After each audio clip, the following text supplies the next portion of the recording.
Hello and welcome to New Horizons in Health, bringing veteran healthcare into the future. This is our second podcast episode out of the Department of Veterans Affairs, and I'm honored to serve as Undersecretary for Health for the Department of Veterans Affairs. My name is Sharif Elnahal. I'm a physician and have had the absolute honor of guiding this healthcare system into a better and better place on behalf of veterans across the country. And today's episode is about something really exciting that is meeting the moment that veterans need increasingly across the system. You might not think that extended reality and virtual reality are important for healthcare. Most of us think of that technology from what the Meta headsets might do to connect you to a game or to other people playing poker online, etc. That's not what this is about. It's the same underlying technology. But we are seeing applications of this to real veteran healthcare issues more and more across the country. Everything from mental health to getting veterans through really tough chronic conditions and just making daily life easier for veterans every single day. And I just have an incredible panel with me today. I have Army veteran Paula Edwards, who you'll be hearing from in a moment. I also have Navy veteran Dean Peterson. I also have our VA Immersive Lead, which is what we call the program here in VA, using extended and virtual reality to serve veterans. Her name is Dr. Ann Bailey. We also have our very own VA recreational therapist, Evan Davis, who is also a veteran, to talk about how we are deploying this exciting new technology across the country. And these folks have been busy. Right now, we have seen over 1,200 headsets distributed nationally in over 160 VA medical centers and countless more sites of care. We're seeing the application in so many different areas of care. We're using the technology to offer the best and soonest care to veterans in their home. We're allowing veterans to connect to clinicians and to other veterans as they cope through really tough conditions like substance use disorder, like conditions like phantom limb pain, and so much more. And you'll hear from veterans who've experienced this technology and who want to talk about it to their fellow veterans that we're trying to serve better and better across the country. And you're also going to hear from our awesome clinicians, program leaders, and veterans themselves who are actually deploying this program themselves to help their fellow veterans. So I'm really excited about this topic today. And we'll start with our honored guests, the veterans who we are serving with this technology. So Paula, just start off by telling me about yourself, your service, and ultimately what brought you to the VA to experience this technology. Well, I served in the Army for 32 years. I started in the active duty, went in the reserves, then after 9/11 was mobilized and served out the rest of my career and time. From 9/11 to 2015. I was majority of the time a public affairs officer. I did, my branch was Adjutant General Corps, so I did all personnel type work, but my heart and soul was always, doing the public affairs mission, telling the Army story. And then as a civilian, I was a middle school science and math teacher, so that's what I did. And then what brought me to the VA is once I retired, I had a series of injuries, some unknown, like when I wasn't there and when I came back, it was there. So with that started me going to the VA for my health care, and it's been really good, and I appreciate everything that I have received and all the opportunities that I've had with the VA.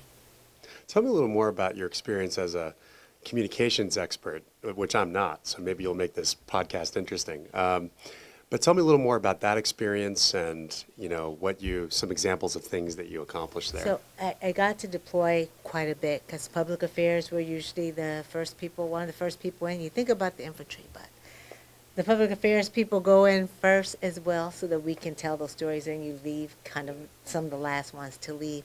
But like I was thinking about one of the first events I got to do, and I was maybe about 28, was to be over an event where President Clinton was.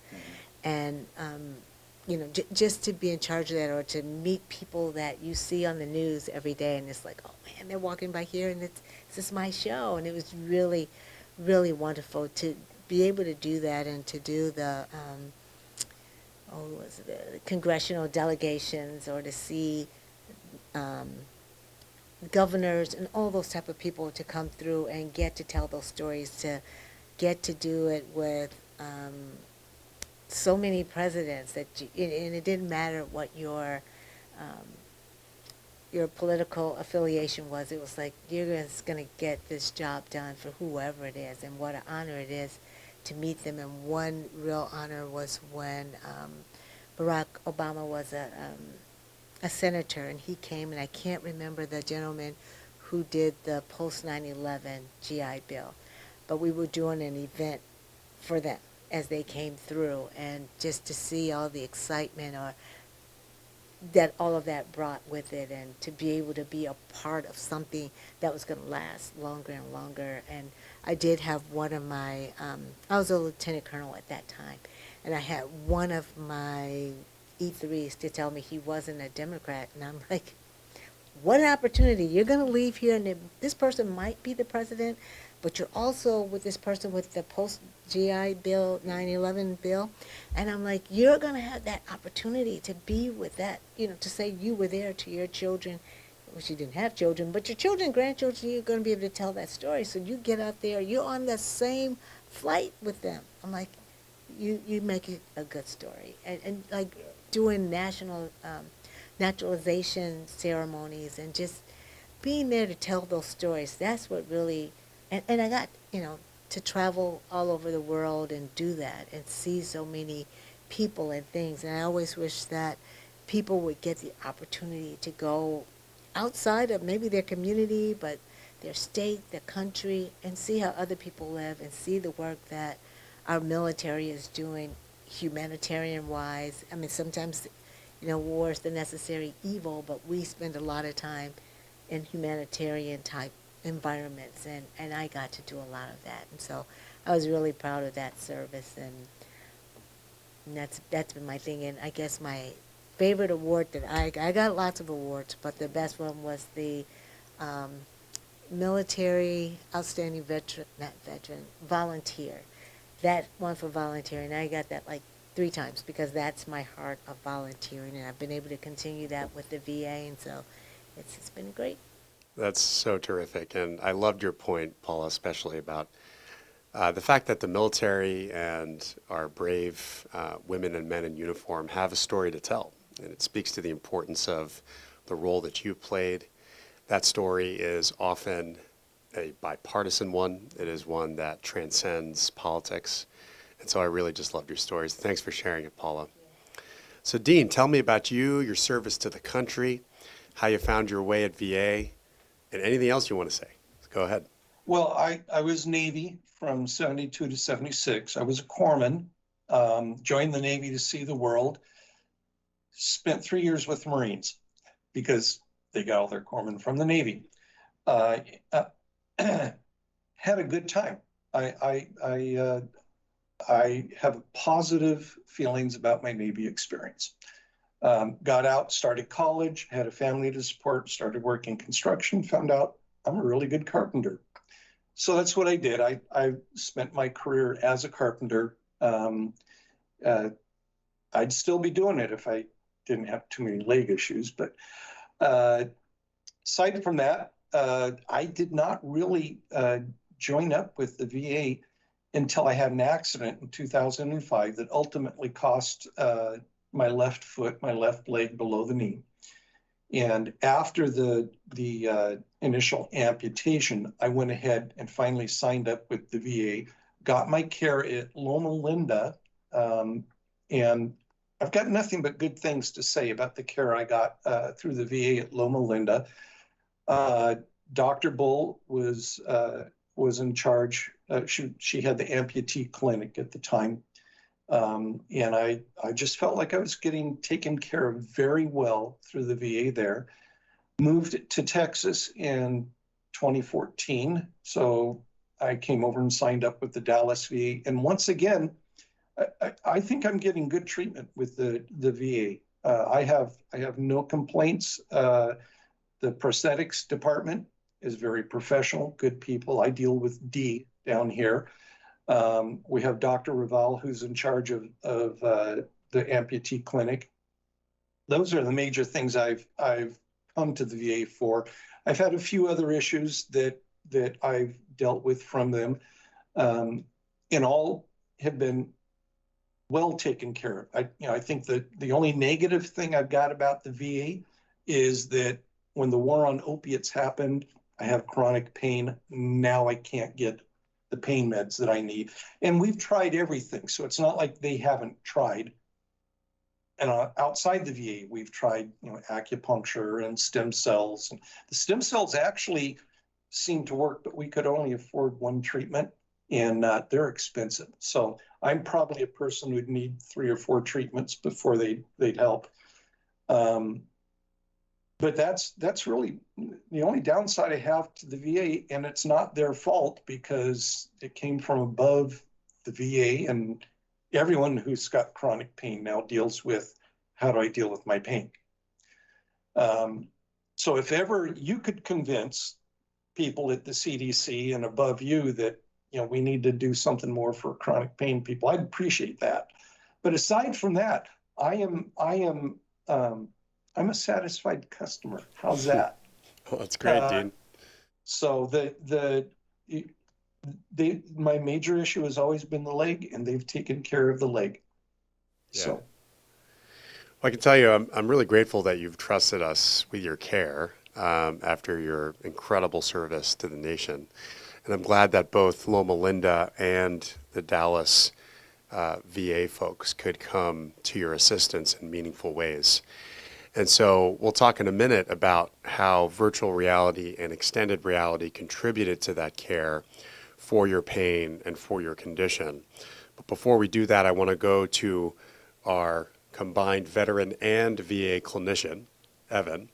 So you are both of those. How did you get involved in VA Immersive? And tell us a little about your background as well.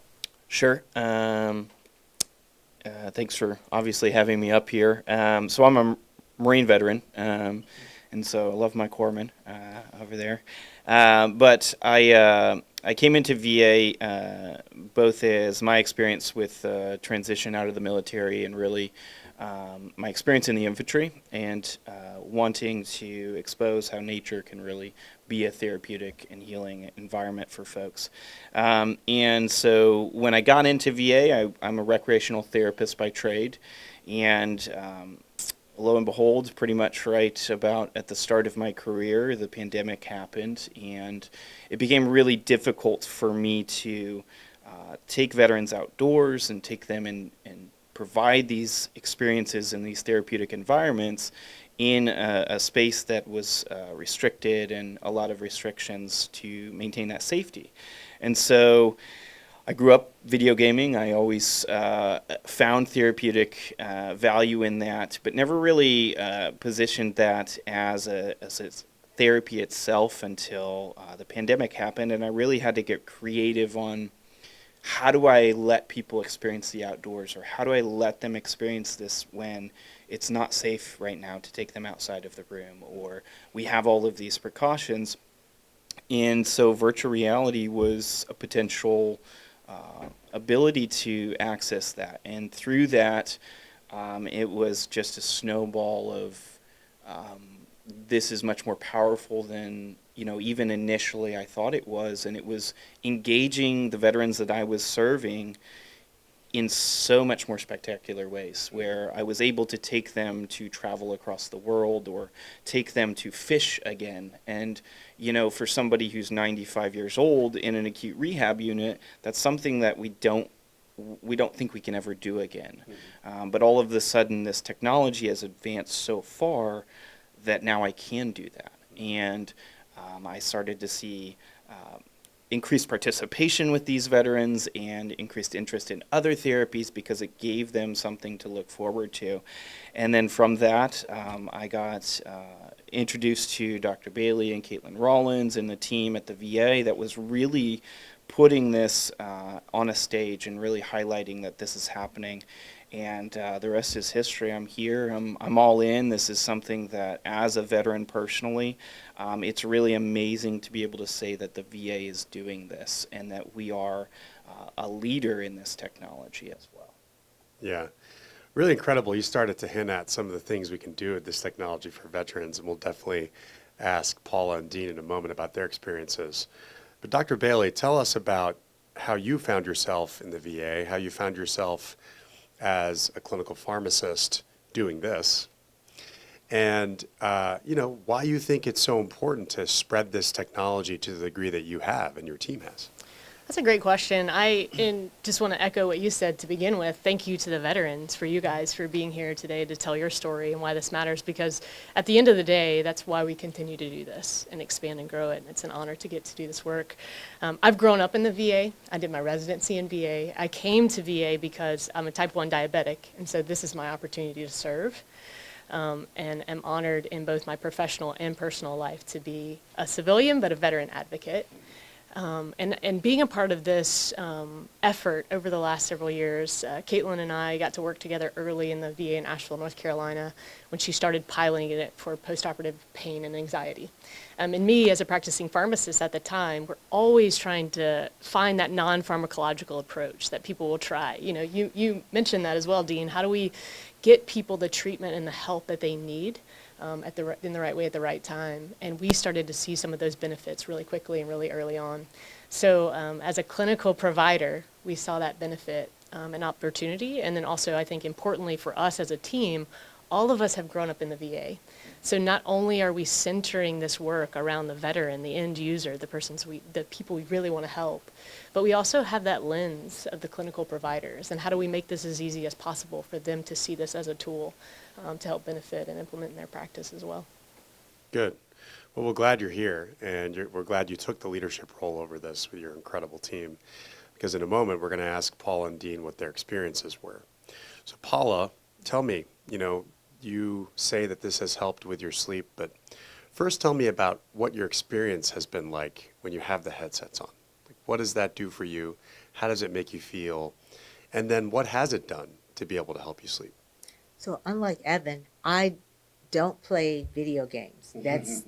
That's not my thing, and I'm like, oh, but putting it on, especially going from like the way things used to look, I'm like, you're in there. You are in there, and it's just so serene, and the sound and all of those things make it really easy to get used to. Because at first I thought, I'm not gonna like this on my head, but I'm gonna try it because they asked me to try it. I'm going to try it. But yeah, I wasn't really expecting much. Honestly, I was not expecting much, and I was pleasantly surprised. Because when I actually use it, I basically only use it for sleep. I have sleep apnea, just can't get with the CPAP. Tried and tried. Then from there, it wasn't severe enough that I could use the Inspire and get it installed, but they said we can do this other apparatus called TAP, where it's like something you put in your mouth. It makes your jaw come forward, but you can't open your teeth. It's the weirdest thing ever. So that really bothered my teeth because it's stuck on there and it's hard to unlock. And I'm like, I can't do that either.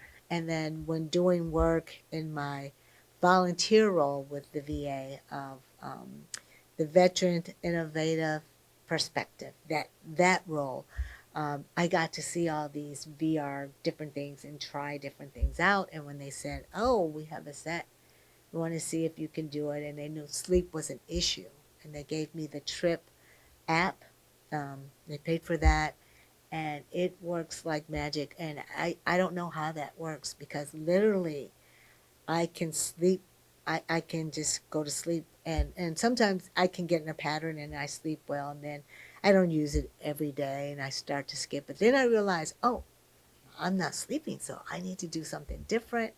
And so I don't know I hope somebody can tell me, what is it doing to my brain that I can do that, and this whole calm comes and I stay asleep. I don't wake up. I don't have to go to the bathroom. That's another issue that I'm being treated for. But if I'm doing that on a regular basis, it's just like a miracle. And I'm like, oh my goodness. And when Tiffany called, it was like one day I had not been sleeping well before, and I used it, and she happened to call that next day. I'm like, well, let me tell you, whatever you say to me, this is a miracle. It's a miracle. I can sleep so well, and just, and I couldn't do that before. So, and I'm not the type that snores, and that was a thing to me too. I thought if you had sleep apnea, you snore, but I just toss and turn, and my mind does not settle down.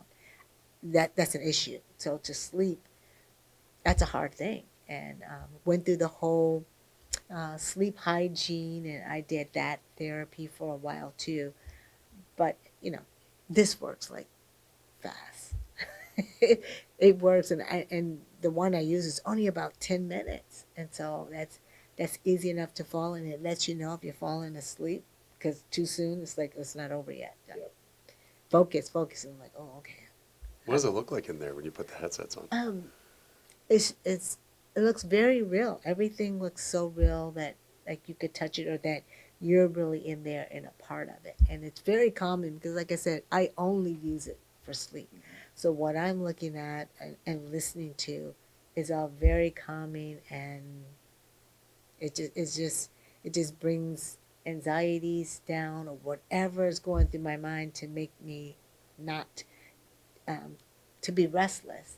It just takes that away. Don't know how, but so if anybody could explain that one, that's a great one.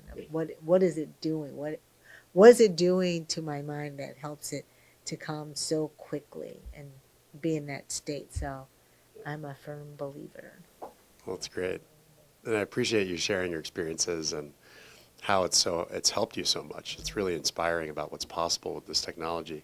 And I don't Yeah. know if this was the right spot, but it's like hopefully they can let more people get that opportunity, because I know they talked about for therapy, like you could come in early and use it. I'm like, okay, what good is that when I go home? I only come here once every other month, so I'm like, what good is that gonna do me? It just gives you a sample of what could be, and then you go home.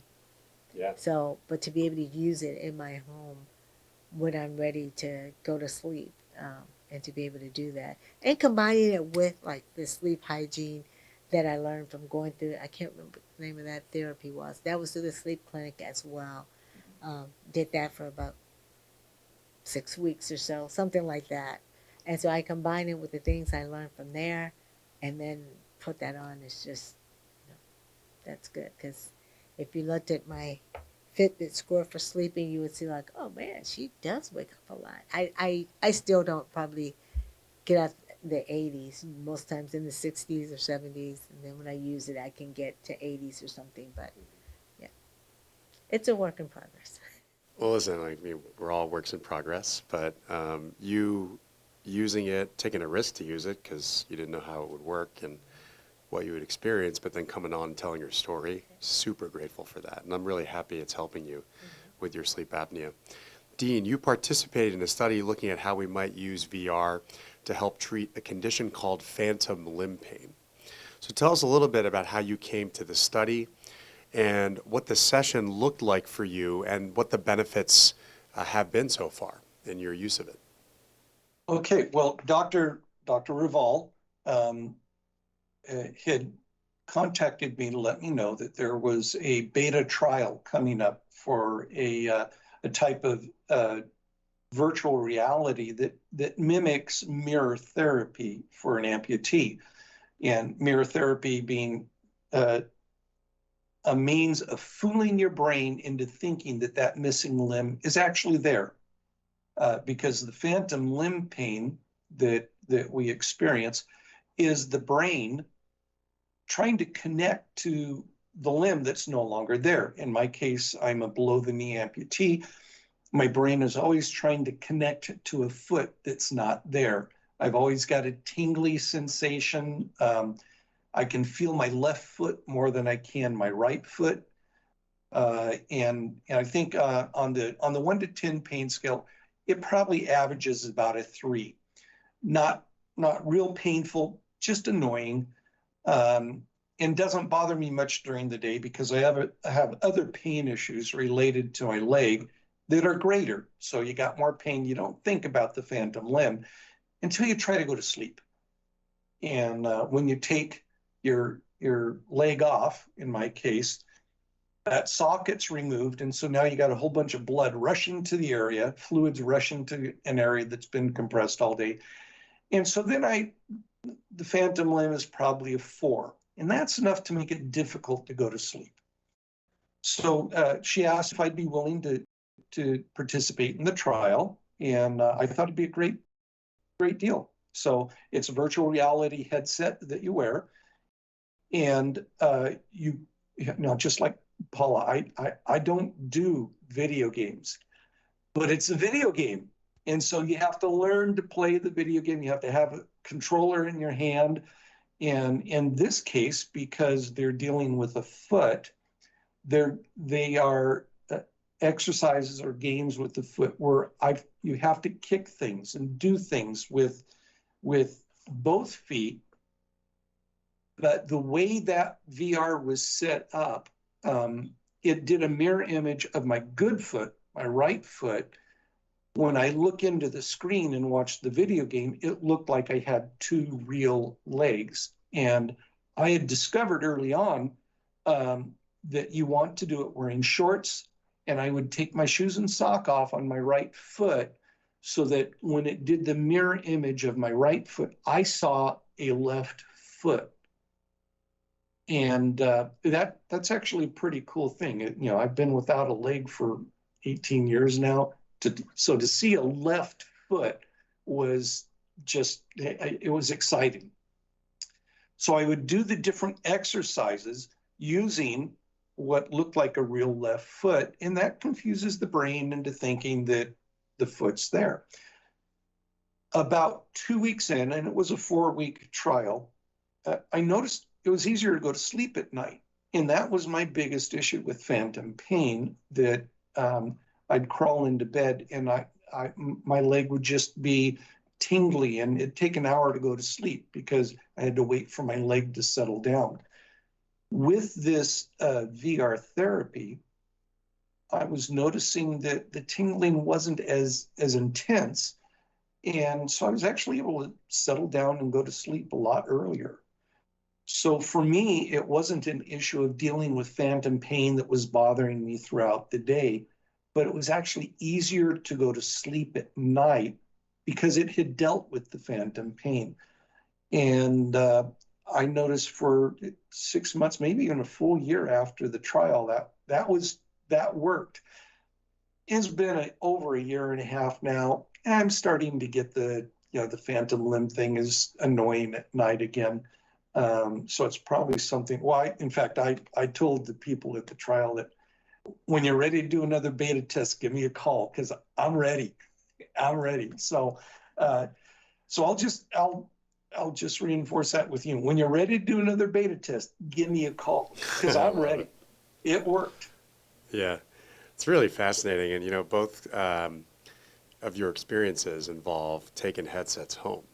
And, we're starting to see a pattern here. When you have the symptoms that you're trying to treat, it's always great to have the technology, of course, guided by the care of a clinician. And the other thing you mentioned, Dean, is an important reminder. We are studying this. This isn't just a fun project, although it is fun, and it's certainly beneficial in your examples. But we want to make sure we test this as rigorously as we would test, a new medication or a new type of therapy for cancer, let's say, which involves a really rigorous trial where you compare the outcomes between doing it versus not doing it, or doing it and the next best option. And so to that end, I want to go to you, Evan. You provide care to your fellow veterans as a recreational therapist. You talked a little bit about that when you told us about your story. Tell us some of the impacts you've seen. Tell us some of the stories that stick with you as a recreational therapist, as a veteran. What's a really meaningful story we should take away from this?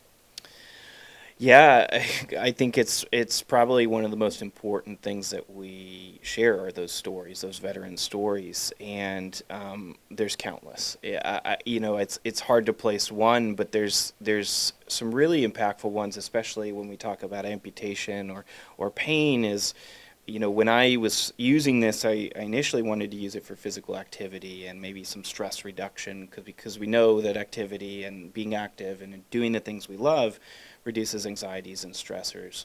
But what I started to see with the veterans that had amputations was reduced pain, and sometimes no pain, no reported pain, because we had them in this immersive experience where, as Dean is saying, I can see my foot again. And, tricking the brain into thinking that we're not experiencing that pain, and then allowing me to then teach why that's happening, or what's actually happening. What is that virtual reality device doing, and why are we not experiencing those symptoms that we have conditioned, which it's a very quick conditioning to learn pain. How do we retrain the brain into not producing those not helpful signals? But probably the most impactful experience in my experience as a veteran and as a provider was I had a terminal patient, and this patient was in our acute rehab. And so if you know about acute rehab, it's not easy, it's intense, it's a lot of therapy, it's a lot about getting you back home and safe. And he's terminal, so that's hard psychologically to get you back to that space and to make you want to try. And so as a recreational therapist, we get the fun job of getting a lot of the difficult situations where how do we get that person invested into the therapy, and how do we leverage the things that they enjoy doing to teach them how it can be therapeutic. So leveraging virtual reality. And so I came to this veteran and I shared, hey, I know you don't want to participate in PT right now. I know it's really difficult. Are you okay with trying this virtual reality device? It's this device, and same to Paula and Dean's comments, like, oh, I don't play video games. And I think that's a really cool part of this technology, is you don't have to. And that's what you're learning from these two as well, is this is an organic device. And so we had a couple experiences, and I asked him, like, what are these experiences? Do you want to go to Venezuela? Do you want to try these? Do you want to go fishing? And when I brought up the Blue Angels, he was really excited. So we put him in an experience where he was flying in a Blue Angels jet. And as many skeptic kind of approaches, when your patient becomes a little bit unresponsive, it's a little bit worrisome. And so, I had to prompt this gentleman a couple times, but the really impactful part came when we took the headset off, and I saw tears streaming down this gentleman's face. And so, at first, as a recreational therapist, I'm like, oh my gosh, what's going wrong? What did I do wrong here? And before I could ask any follow-up questions, this gentleman shared that you just brought me closer to my father. And I didn't, I had done my assessment, I had had these conversations, but I didn't think about this gentleman's connection with coping with his condition. I thought about how do we get him interested in participating. Come to find out, his father was a Navy pilot. He always wanted to share that experience, and his father also passed from the same condition. And so after that, every time I would come in and work with this gentleman, he was excited. He wanted to know where we were going next, what we were doing next. And so what this technology had the capability of doing is flipping that perception of how we're approaching this care and making it personalized to him. This wasn't an experience that necessarily he ever thought he would get, or an experience that he would ever have, but it gave him this hope that, you know what, I want to get home and I want to experience some things still. We also saw pain reduction with this gentleman. We saw him, actually participate in the PT and OT, and it gamified the therapeutic environment for him, where there's no fear of repercussions, there's no fear of judgment. It's a personalized experience that only he got to experience. And that was something that changed the way that I approach things forever, because with this tool, it allows me a better ability to reach the veterans with the more difficult things like phantom limb pain, or coping with death, or cognitive behavioral therapy. Now with this tool, I can put you in that environment versus having to ask you to imagine and ask you to do these things. Now we can participate. And so you're not thinking about the other things that, oh, this is silly. Oh, I don't play video games. You're more thinking, oh, wow, I'm here, I'm there, I'm doing this. And that was an ability that I didn't necessarily have as a therapist. I have now a tool that gives me the ability to do it. And so that, to share a story, that's probably the story that literally changed my trajectory in the VA as well. And to be able to give a fellow veteran that is more important than anything I've been able to do. It's incredible, really meaningful stories. And if you could also just tell us about how this works on a day-to-day. So some folks come in, get an immersive experience at a medical center, at a clinic. Our two veteran guests today tell us part of their treatment was taking their headsets home. So how does this go play by play here? Yeah. So if you're, reaching out to your facility that has virtual reality and the providers are using this in care, if it's at the facility, you get a consult and you participate with that therapist. You do the assessment, the whole traditional setting. And then as a recreational therapist, I determine what is that thing that you enjoy doing and what is the most appropriate use of the device if I'm going to use it. In whatever capacity. So if we're working on physical therapy kind of approaches, if we want to increase endurance or flexibility, we might do something more active. Whereas if we're working on sleep and relaxation, teaching or asking an infantry Marine to deep breathe is a pretty difficult concept, and learning breath holds, it's kind of silly. But if I can put you in a virtual reality headset to then say, okay, we're going to work on our breath, but all I need you to do is participate in this guided experience.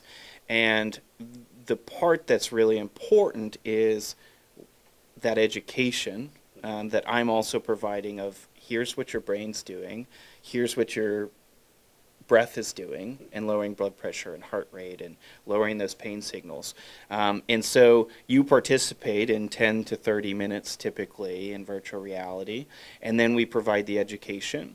And then after that is working on that plan of, okay, how do we transfer those skills to your everyday life, or how do we get you a device, whether that be, through hopefully prosthetics, or whether that be through maybe it's an affordable device that you can actually purchase. So here's a list of things that you can do independently. And as recreational therapists are really good at doing, is making you independent. Mm-hmm.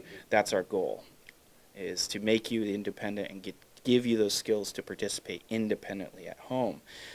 If you're working with PT, it might be that you come in for a PT appointment and you put on a virtual reality headset and you're working on endurance and range of motion. By maybe participating in a pinball activity where you're in the pinball experience. And so you're not thinking about, you doing the physical therapy, you're thinking about just getting that ball to hit that and increase your score, and so gamifying, right? And so then we're, again, changing the perception of, now I want to go to participate in that therapy.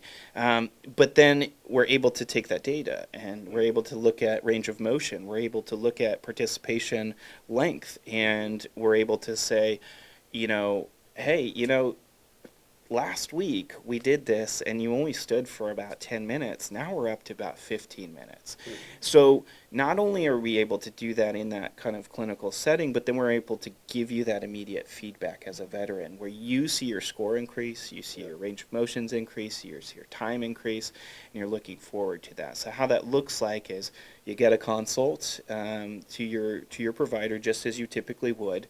And then they determine that virtual reality is an appropriate use for you. Yeah. And once that's determined, then we just decide, okay, here's the activity that we want to leverage to do the same thing we're already doing. It's still physical therapy. It's just using it as that tool. And then we provide education on this is what's happening, this is how it's doing it, and this is how you can participate or move forward. And as both of you have shared, this has helped me with my sleep. We may have been working on deep breathing and relaxation, but now it's started to affect your pain, which affects your sleep.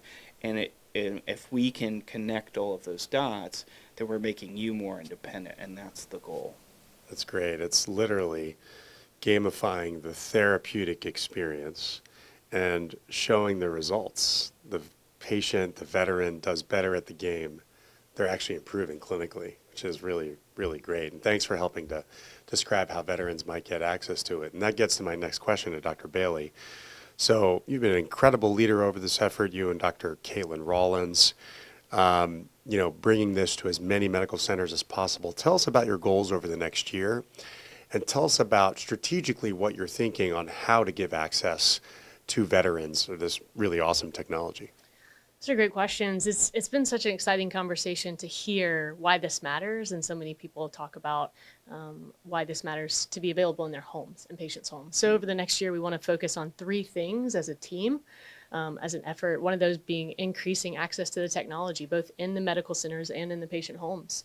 So working with our services within VA to make it easier for you all to have access to these devices more readily, and for those devices then to have exactly what you need on them based on what you need to use them for sleep or for pain or for substance use disorder or different things that we might want to think about helping augment the therapy. We're not replacing therapy, as you mentioned. We're just helping fill some of those gaps and meet needs that otherwise aren't being met. So that's our plan, is both increase access at the medical centers, but also build that pathway with some of our internal teams to make it easier to get these devices available to patients readily in their homes. And then we want to train our staff better how to use these devices, how to teach patients as the patients use the devices, and then also teach our veterans how to use the devices. As Evan mentioned multiple times, increasing that independence and autonomy as you use these devices to make sure you're getting the most out of these opportunities with immersive technology. And then you mentioned gathering data. We want to know how it works and why it works, and then be sure that we as VA are making that readily available to the broader community, because I see VA's role and leadership here as an incredible opportunity, but also a responsibility.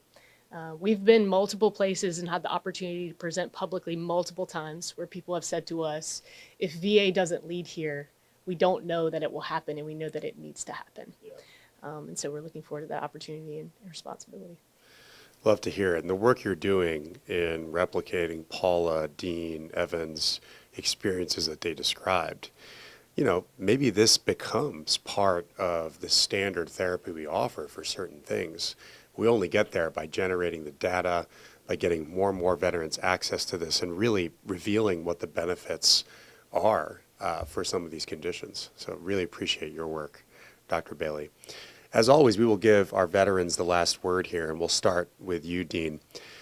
Tell us what you want our veteran viewers and listeners to know about this technology.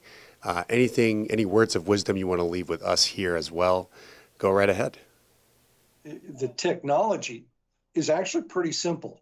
It was not difficult to learn to do it. For somebody who won't play video games, and my grandson will sometimes pull me aside and say, "Come on, Poppy, let's play." And I said, "No, I'll watch." But this was something I could do. I would keep it at home and keep doing it. It's very simple. You wear the VR headset. You do have one hand controller that allows you to select, so it's nothing too difficult. I don't have to figure out that, this button makes me jump and this makes me duck. None of that kind of stuff. It's just a very simple select the game that you're going to play. And then throughout the game, you just have to do the activity that it's requiring you to do. And in my case, it was a leg activity. I sat down the whole while I was doing it. I had to kick a ball. I had to pop a little, they called it piano, because you'd pop a color on the ground and it'd make a piano dink. So it was pretty good exercise too. You do 15 minutes of leg exercises the whole while. So it's got to be healthy for you that way. But it was an easy way of fooling my brain. It was fun looking at a real left foot.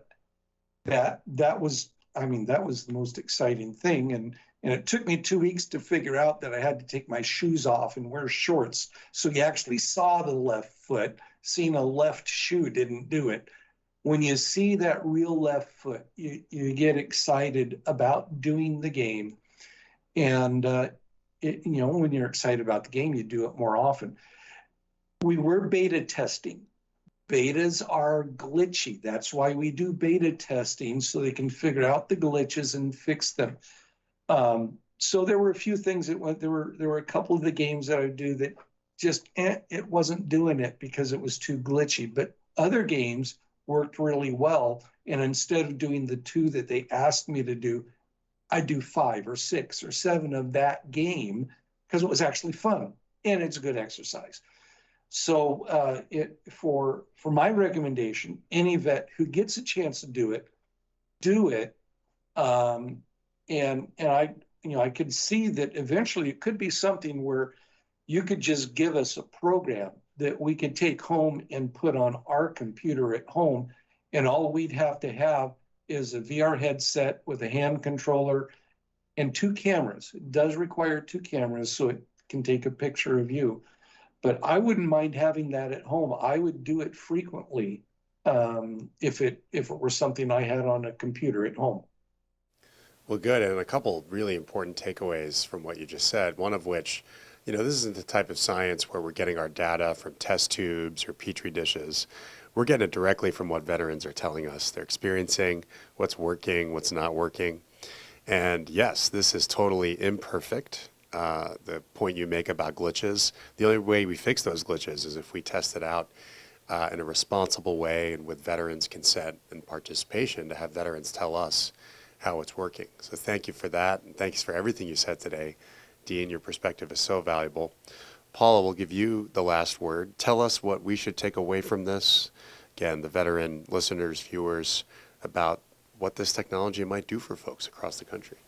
I think it's a game changer. I know I'm a person that doesn't really like to take a lot of medication. Some I have to, but if I could get around it, I do have another area in my body where I have pain in it, and although I didn't do the VR for that, just that it can calm the whole body down is just wonderful. So for those that could really see the application with PTSD, that type of thing, when you're getting these messages or something triggers you, if you could just have that at your ready, not to go in for a group session, but at your home and go, okay, let me just put this on and take a 15 minutes to bring myself back down to like where I need to be. I could see that being very beneficial, and the VA is wonderful for giving different devices to help the veteran. You get all these different devices.